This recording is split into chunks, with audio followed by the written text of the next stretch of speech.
Dylan Gray, MACABRE, sanagi no yume, ageha no hane, ageha no hane.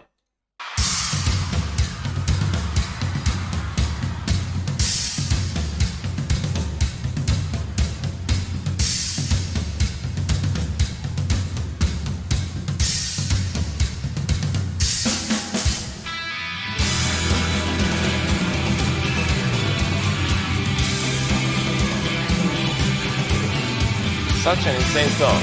Let's see, let's see.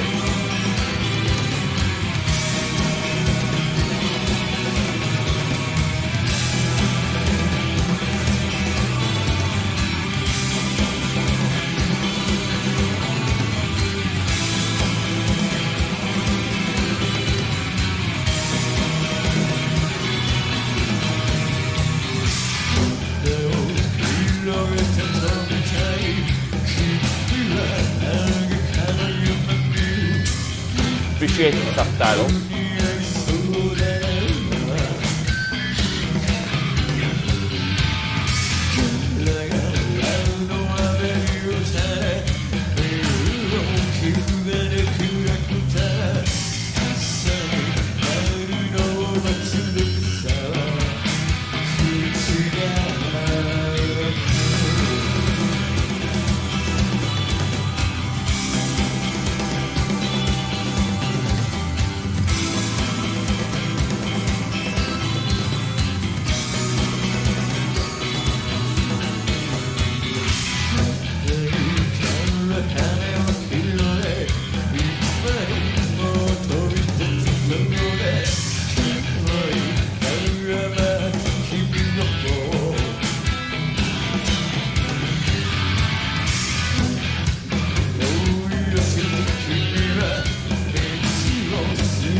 By the way, his singing in the song, as I said before in other couple of reactions, is very, very gact-like. You know what I mean? That very Japanese kind of deep, like this, you know.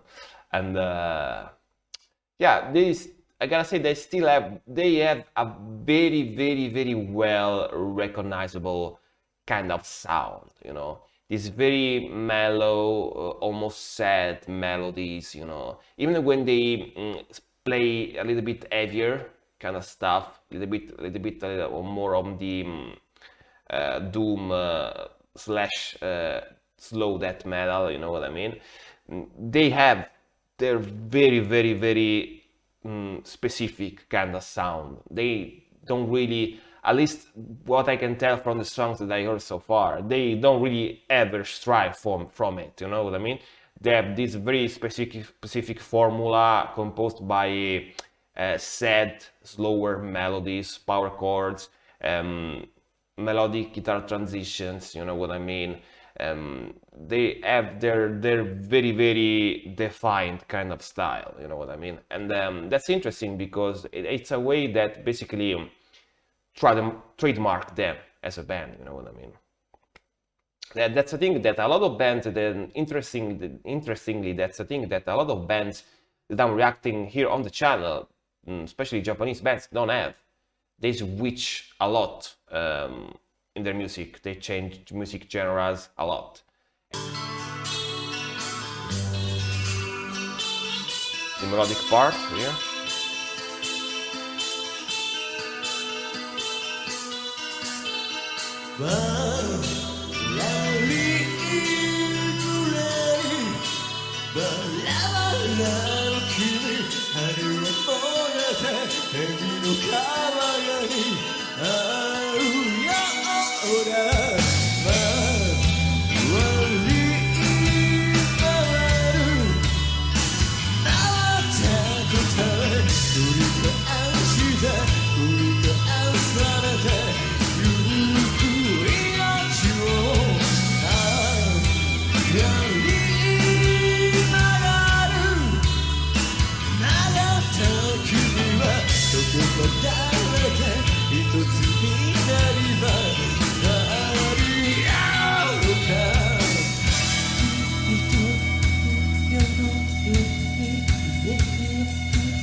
And the lyrics as well always got this little bit of a dark, ominous vibe to it, you know what I mean? Even though he's talking about insects here, pupas and stuff like that, you can tell that it's like a metaphor for for different kind of stuff, you know what I mean? For very impactful, kind of sad, kind of deep meaning to it.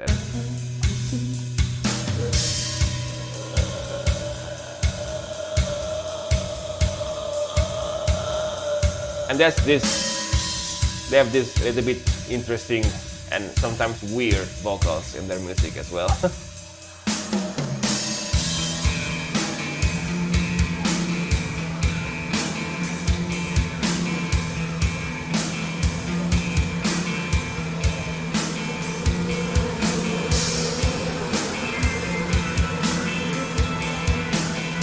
Like the bees background noise. Interesting touch.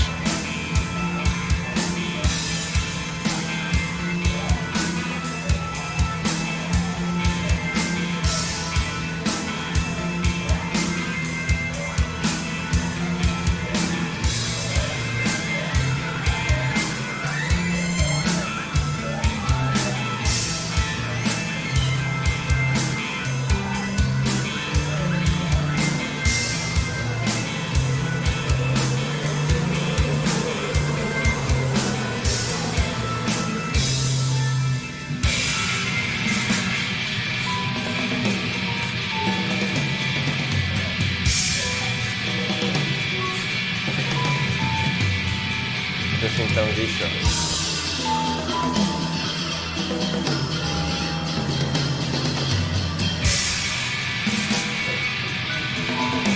Clean guitar and very distorted guitar at the same time.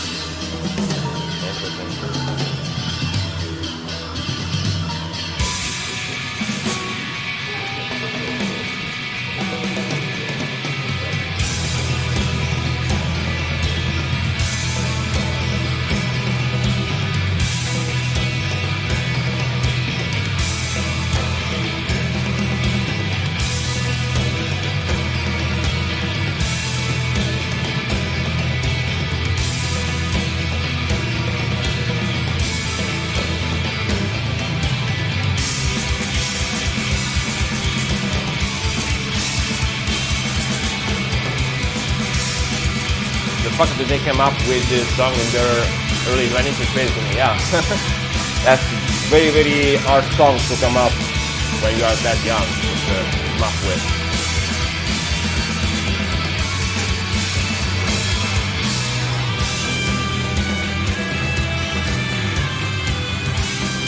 It's got a very mature sound.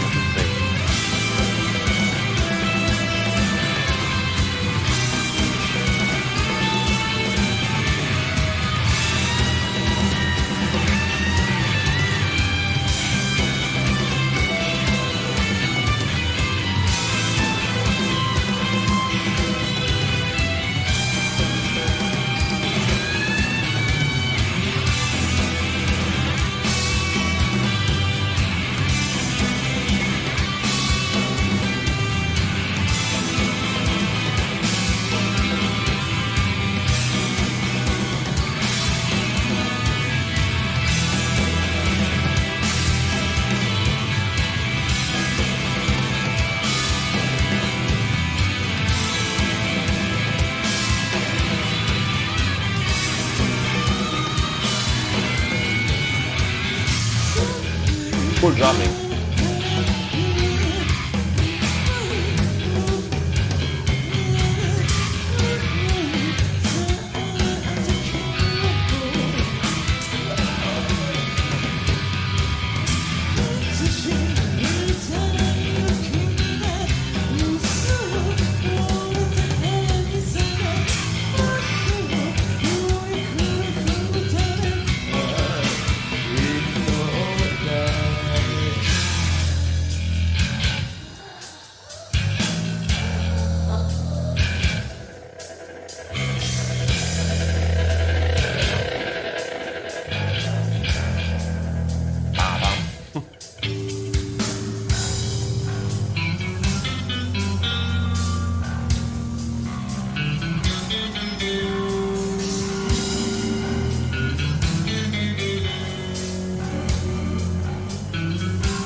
I find this mix of distorted guitar and clean, like alternate like this, very interesting, especially in the songs.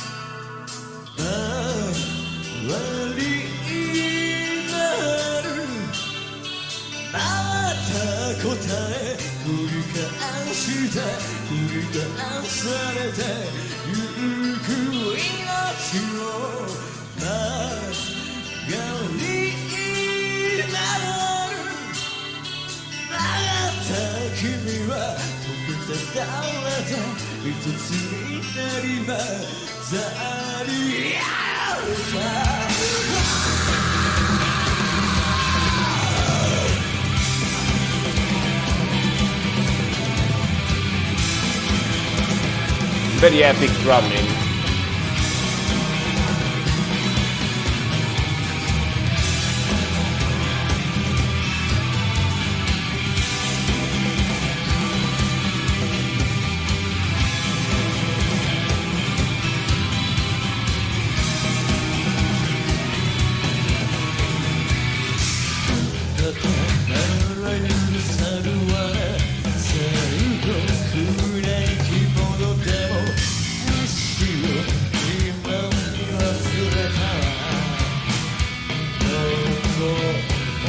Slowing down here.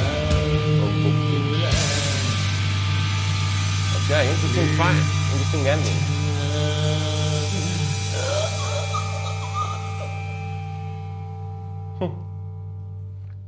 That's a very interesting ending as well, for sure. With a bit weird vocals there. I don't know what to call it, like mumbling vocals. But yeah. Gotta say that their music is like an experience, you know what I mean? Like if you can't really focus on everything when you listen to their music. Yeah, very cool song for sure. Very intricate composition, a lot of different guitar parts. I love the mixing between clean guitar and distorted guitar. I love the drumming. The drumming, in particularly in the song, is very interesting and very technical and very epic sounding. Lots of drum rolls and stuff. And yeah, its vocals are always very interesting because you never know what type of vocals is gonna use and what type of vocals is gonna mix in the music. You know what I mean? So yeah, this is definitely I can define it. Like Dir en Grey is the band that is more interesting that I discovered here on stream, but that is so far from what I usually listen to. You know what I mean? But I still find them very interesting. Like a lot of the times when people send me stuff to listen that is completely different or at least very far from what I listen to usually, yeah, I can maybe appreciate the musicianship, but I can't really get into it and I don't really like it that much. So I usually listen to one or two songs and that's it. But Dir en Grey is, you can tell there is a lot of talent behind this band and a lot of innovation that they bring, you know, when they started from the 90s and nowadays. And you can tell that a lot of Japanese bands that I listen to now, you know, even like visual kei bands and the bands that plays heavier stuff compared to their gloomy, doomy kind of metal, have a lot of influences from Dir en Grey, you know what I mean? So that's another thing that makes them interesting to listen to from me, because I like to find all the little bit of influences and nuances they could have bring to the Japanese metal and hard rock scene, you know, since when they started now. I can see them in a lot of other bands, you know what I mean? But yeah, thank you for the suggestion. Next one.